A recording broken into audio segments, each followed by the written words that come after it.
Welcome into the Sporting Pod. Along with Mauricio Ruiz and Tony Allegretti, I'm Cole Pepper. Before we get into our topic today, which is comparing the differences, the old compare and contrast between USL Championship and MLS Next Pro, I do want to remind you to become a member of Sporting Jacks. Just go to sportingjacks.com. It is absolutely free.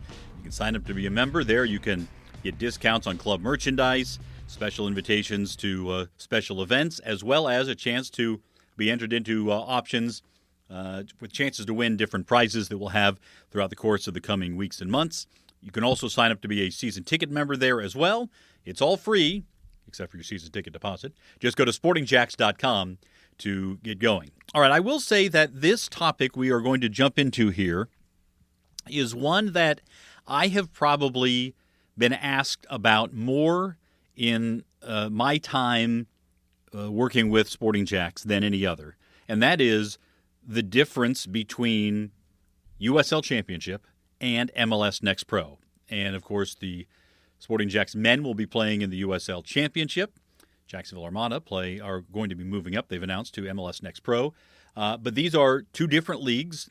The differences in them and what the expectations are going to be and what people will see, what we're going to talk about here today on the Sporting Pod. So let's start first with on the field and sort of from a soccer standpoint, Mauricio. What is it that is the differentiators between USL Championship and MLS Next Pro? Today, there's a huge difference, and I think it's always the context is always important. You know, we're talking about professional soccer in the U.S. that in this new era, post the previous NASL with the Cosmos and Strikers when Beckenbauer and Pele were here. We're talking about this new generation, the Beckham, Messi generation. MLS is about to do complete 30 years in 2026. So, and then every league underneath that is still forming and formulating. So where we are today in 2024 will look different by 2026 in all aspects of the pyramid of U.S. soccer. Where it stands today with USL Championship and really USL League One underneath the bracket of USL as a league. These two leagues are more senior level leagues, right? You're talking about senior football. A lot of players in the USL Championship are playing CONCACAF. They're playing Gold Cup. Players that have played senior football internationally and they're coming back to the U.S. or they're being recruited by the U.S. To kind of either end their career, they still have a little bit left in the tank. But these are African players, European players, Scandinavian players that have played at a senior level in their country. And MLS and domestic-based players that are just right on the cusp of being either a roster player in the MLS or being a starter, but maybe not getting enough minutes, and they kind of fall into the USL Championship. So you're talking about 25 to 35-year-olds, senior-level players with a track record of senior football where they would have options. Where that sits within MLS Next Pro today is a developmental league for the MLS teams. It is a reserve team to the point that even that's what they're called. A lot of the teams that are in it, it's Orlando City 2, it's Inter Miami 2, it's Philadelphia 2, right? It is their second team. And the way that they've positioned their second team is to refocus really just on their academy. A lot of these clubs will have removed their under 19 academy team because the investment of keeping a full U19 year-round compared to selecting the best prospects of that U19 age group regionally, pulling them together and actually putting them to play against older players, which is what they'll do. So if you look at the MLS Next Pro roster today, it's composed of 16 to 19-year-olds and sprinkled in with a few academy players that have grown through their system, maybe went out to college and are still being looked by their first team. And so they'll have a few 21, 22, maybe 23. But you remove those kind of older age players, maybe a handful of them, the average roster age is about 16 to 18 years old, you'll say. All right, so we should also point out that there is a structure in U.S. soccer, as there is in any league, about first division, second division, third division, and so forth. That is important in some regard for some things, but in some regard it doesn't really matter, second versus third division, other than the resources that are there and the approach that the clubs and the ownership takes in terms of what they put into it. There are restrictions in terms of size of stadium and some other things. But MLS Next Pro is currently the third tier of U.S. soccer. USL Championship is the second tier. USL 1 is also considered a third tier of the U.S. soccer pyramid. So we'll just keep that in mind as we go forward. But Tony, you've had some experience from, I'll call it a fan side, fan experience in terms of MLS Next Pro and of USL Championship. Give me your experience on that. Yeah, we were talking earlier. I basically tried. I was in New York not long ago, maybe 2 years ago, and was trying to go to a Red Bulls 2 match. I knew they were playing at home. There was no information online. It was really difficult. I ended up calling them, and they were like, "Well, we don't really usually have attendees to the match." And I was like, "Wow, I honestly didn't realize that." I think that's changing and changing in a good way, because now you have new independent teams coming on. They're not just the sort of youth of the MLS top team. It's these independent teams like Chattanooga. Chattanooga, that's a great organization. I know those guys. That's going to be a real asset to Next Pro. Of course, we've got local Armada. They'll be in it. They're going to, I think, in a lot of ways, because they're going to be able to sign top players, and they won't be sending them off to a overlord team or whatever, an owned team. They should do well in the league, right? Because they're going to have mature players, and they're going to have top level pros, kind of like USL 1, on that third tier. But it'll be really good. The other thing that I really like about it is that it expands the soccer landscape. I mean, part of the thing is that we have cities and towns, big towns that are huge soccer towns that don't have pro soccer right now. I think the addition of MLS Next Pro doing independent teams helps some of those towns. Like if they don't go USL 1 or USL Championship, maybe it's not quite a challenger city, but there's some amazing cities. Like I always love the fact when we talk about Chattanooga. We know from our market research that there's almost 300,000 soccer enthusiasts in our area, in our demographic, in our market. And Chattanooga is about that size, like a little over 200,000 people total, not just soccer fans, right? Total. They're going to have an MLS Next Pro and a USL League 1, and they're going to support them. They've had 2 pro teams for a long time, and they're a fraction of the size of Jacksonville. It's something that I think is really good. It's good for everybody. I feel like smaller cities around us could eventually have pro teams in the eventual U.S. pyramid. So I'm very stoked for it. I want to be able to go to matches, though. I think that's going to be. I mean, Armada fans travel. You're not going to have a match where you can't let them in. I mean, you gotta figure out how to do that. But I'm excited to see it. I'm glad that we're going to have high level soccer. It's interesting too. You talk about what's important for the 2s and Bs, the reserve teams, the second teams for these MLS clubs. They're entirely focused on developing players, trying to get players who are ready then to step in and be a part of the ecosystem with the MLS team. With an independent team in MLS Next Pro, there's not that. There will be a little bit of a different focus. Probably more of a focus on winning, one would think. Certainly in USL Championship or USL League 1, these teams are not. These are not minor league teams that are feeding up to a higher level team.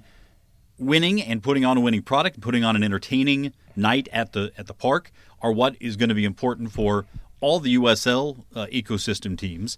And so, when we've talked before about some of the things that are raising the, that's more significant in terms of the resources, like, and this has been said many times, the expectation of building a 15,000 plus seat stadium for Sporting Jacks.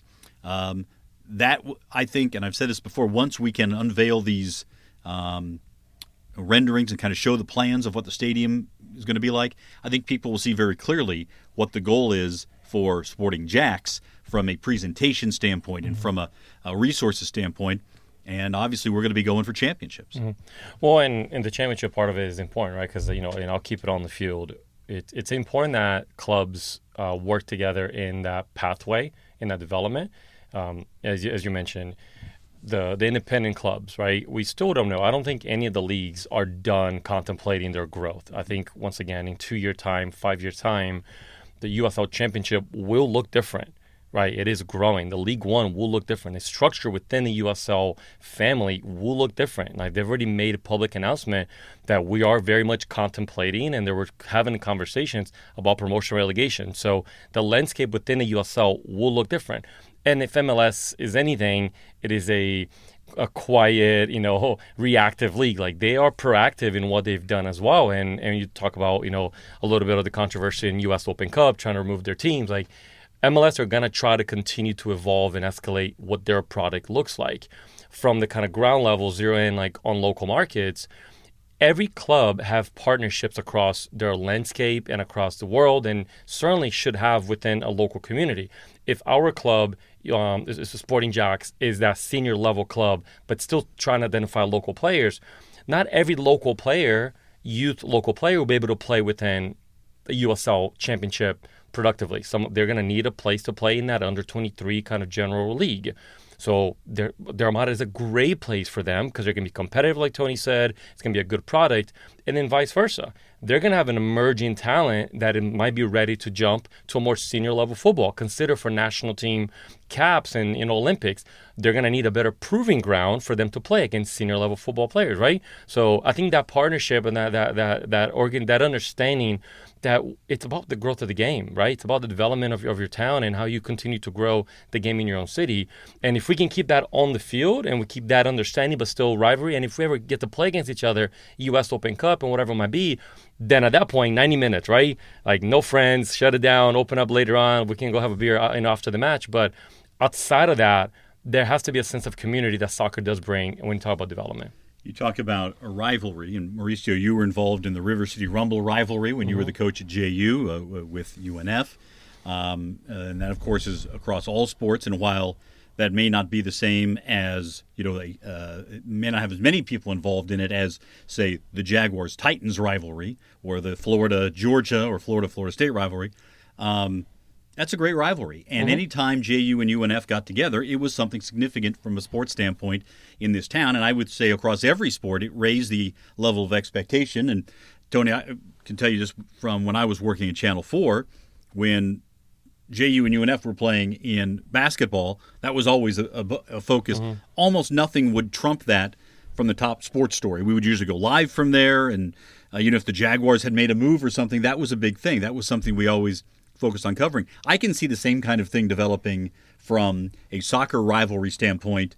Again, it will be maybe once or twice a year, maybe if there's a friendly or something else. But a USL Championship team and an MLS Next Pro team in the same town playing, I think can develop a great rivalry.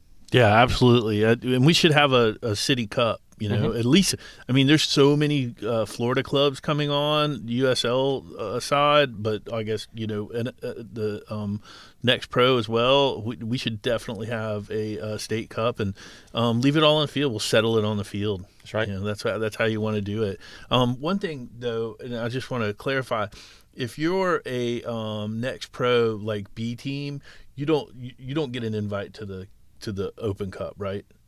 Like, so if you're within the MLS structure, so Orlando City B would not play, but the independent MLS Next Pro team will. Okay, that's what I was wondering. Yep. Yeah, so the teams like Armada or some of these others, Chattanooga, dearly departed Rochester would have been one of those, although they're not in the league anymore.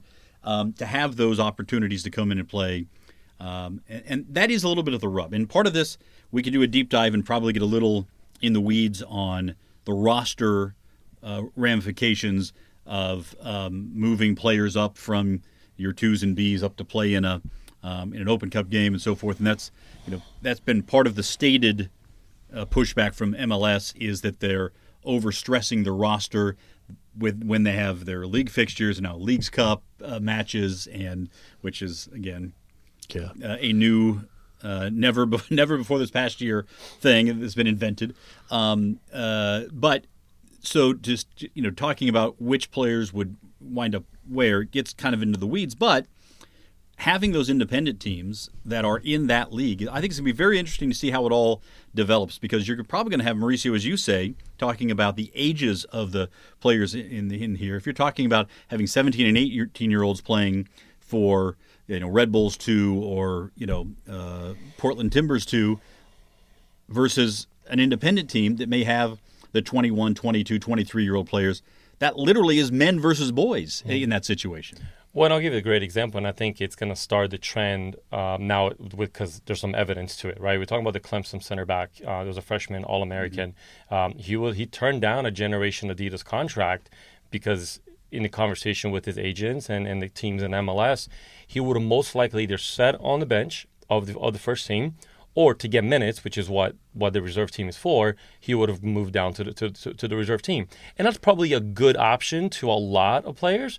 But if there's a high potential caliber player, such as he was, and he already has interest of international market, what is he missing? He's missing senior level football. Mm-hmm. So he turned down, this is kind of, hasn't happened, but if he proves to do well this year, Phoenix was in the mix, right? So he turned down, which an MLS drafty Generation Adidas, which are some of those are guaranteed contracts and pretty hefty as well, to get an opportunity to have a free pass to go play USL Championship, play senior level football, get that on his CV, so then his agent can now transfer him internationally, right? Because if he gets drafted and he signs, he's locked in for 2 to 3 to 4 years, depending on what they negotiate, and then he doesn't have the freedom to travel, right? And an international team, they're not going to be able to evaluate him in today's MLS Next Pro market, right? Because you're going to play traditionally against kids that are even younger than him, and he should be the youngest player on a roster coming out of college at 19 years old, and he's a freshman, right? He still should be the youngest player on the roster. And you look at some of the players that USL Championship are signing, they're coming from their growth and success in MLS Next Pro, but they're coming at the 21, 22 years old, right? Because they've already gone through their system, and they're not seeing the opportunity to jump from MLS Next Pro to MLS, so they're coming into USL. I think you're going to see that range shortening a lot. A lot of the college kids that today are either choosing to go to college or choosing to stay with MLS Next Pro, they're going to make the jump to League One or USL Championship because of that senior level football atmosphere that they actually get to test themselves to give them a chance to now go over the pond. It's going to be interesting how that precedent is set and seeing how other players in a similar situation, young college stars, will make some decisions based on some of the successes or failures of what happens ahead of them.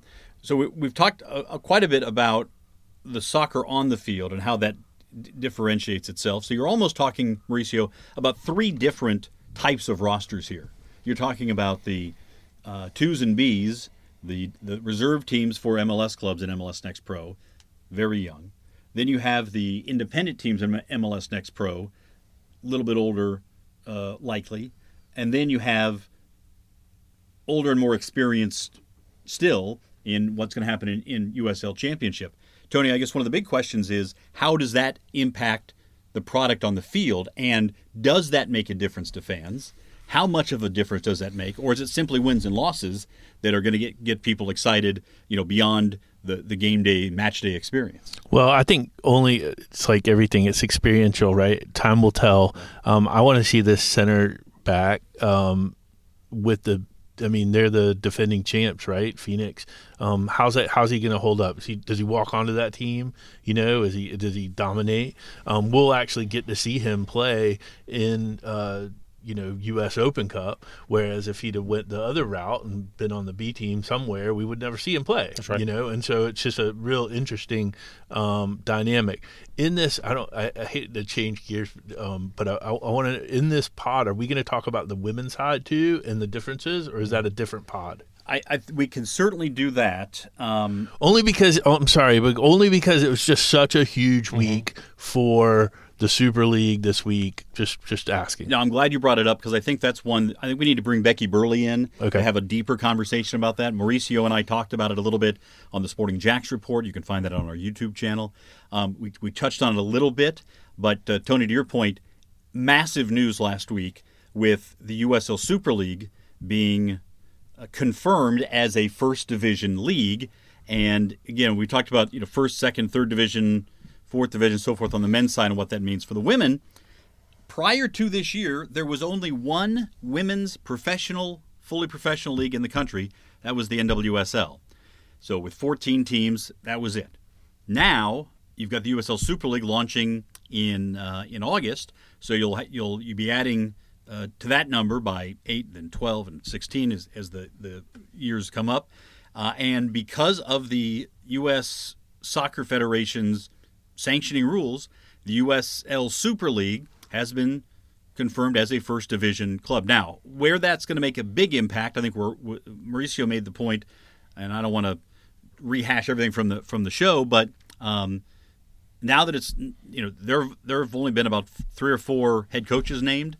I think you had a lot of people waiting for that to get that first division certification to get that coming in. But now you have 2 first division teams, leagues in women's soccer in America. They'll play opposite seasons, so spring to fall for NWSL, fall to spring for USL Super League. And I think that's going to make a really interesting case study, Tony, to your point about how these 2 leagues compete and supplement one another, and what the expectations are. And a lot of it, the leagues can talk all they want about what they're pitching and selling. Ultimately, it's going to come down to what the coaches and the players who decide to sign with those leagues really care about, and which one of those 2 situations serves them better. Yeah, absolutely. And again, it's more soccer in America. This is what's beautiful, is if you're in a mid-sized city or a challenger city like Mobile, Alabama, or Daytona Beach, or name a kind of smaller city, but Pensacola. Pensacola. Yeah. Maybe League One in Pensacola. I would love that. But you're going to wake up one day and you're going to open the paper and you're going to have a pro team. It could be a women's team, which would be incredible. I think there's going to be some markets where, we have our first specifically women's soccer built stadium now in America. We're going to have those kind of breakthroughs. And I think that's just, if you're a soccer fan in America, what you want, if you're a true soccer person, you want more pro football in your town. And I think that's the best thing about Super League. In addition to all those advantages, I think there are advantages, especially the calendar, which I'm sure you'll talk about with Becky. But it's a real thing. In our city, big city, biggest city in Florida, 12th biggest city in the United States, has never had a pro women's anything team. And half our city, I would say, the better half of our city are women, and I would definitely say the better half. Yeah, and so we had so many girls that are in high school that have never had a pro athlete role model because we just have never had teams. So I'm really excited about that. So that's the tease to probably next week's edition of the Sporting Pod. We'll get Becky Burley in here to talk about that, get more into Becky's history and background, and she's an amazing story and has been such a major plus to be part of the Sporting Jacks family as well. So that'll be next week, and we'll have more to come. If you have a topic that you would like to hear us talk about here on the Sporting Pod, reach out to us on social media. Let us know. We're happy to consider your topics, and we'll have more to come. Be sure to subscribe and share this podcast. You can subscribe on YouTube or on any of the audio platforms where you get your podcasts, Apple, Amazon, Spotify, you name it. And share this. MySpace. I don't think it's on. I don't know. LimeWire. Don't know if we're on LimeWire, and also not on the Atari 2600. No, okay, sorry. too low res on the graphics. Tetris. But we'll have more as we get going here. A lot of big stories to come, certainly in the next year in soccer in the world, in America, and right here in Jacksonville as well. For Mauricio Ruiz and Tony Allegretti, I'm Cole Pepper. Thanks so much for listening to the Sporting Pod.